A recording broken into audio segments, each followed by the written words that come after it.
Alright, now we want to talk about a couple of acronyms that we use for water rescue.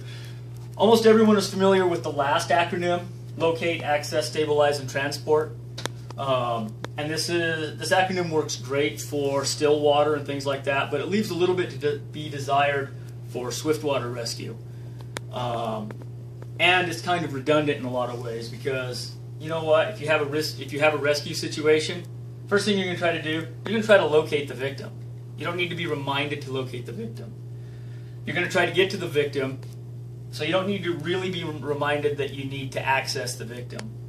When you get to the victim, what are you going to do?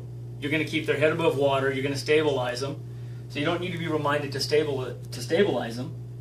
And you're not going to sit out there all night just holding them up above water. You're going to get them to shore. You're going to transport them to shore.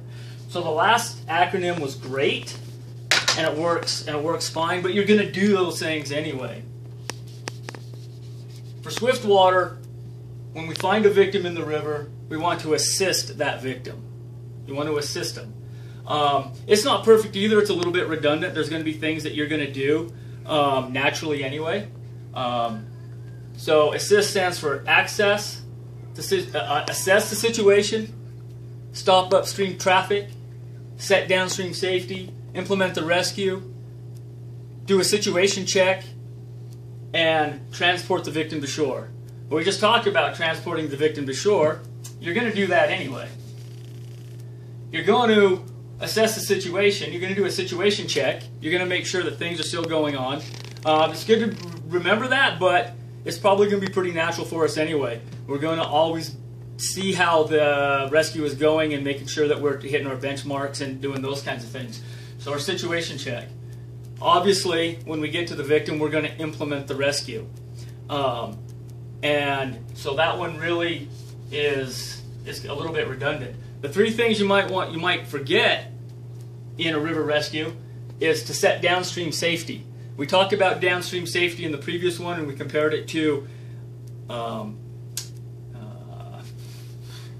downstream safety to downstream containment, and so we don't really need to go over that anymore. But you set downstream safety just downstream from your rescue.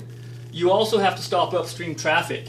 When you stop upstream traffic, you want to make sure that the person has a radio and that they are able to pull any rafts or kayakers or inner tubes out before they get into your rescue scene. Remember, you may have ropes which can become an entrapment hazard if someone floats into them. So you want to be able to stop upstream traffic. You also want that person in upstream traffic to be able to radio the scene if there's any large debris coming down. Couches, cars, cattle, whatever is going to come into your scene. You need to give a heads up. So there needs to be enough time to make adjustments. So you need to set your upstream traffic safety accordingly. And of course you need to assess the situation. When you come into the situation, what's the river doing? What kind of priority is your patient? Are they stable? Are they unstable? Are they panicked? Are they barely able to keep their heads above water? What's their temperature like? What's their medical needs? What's the river doing now? What's it going to do in 20 minutes? All of those things are into assessing the situation. So the thing to remember, the thing to keep in mind here is you want to cover these first three.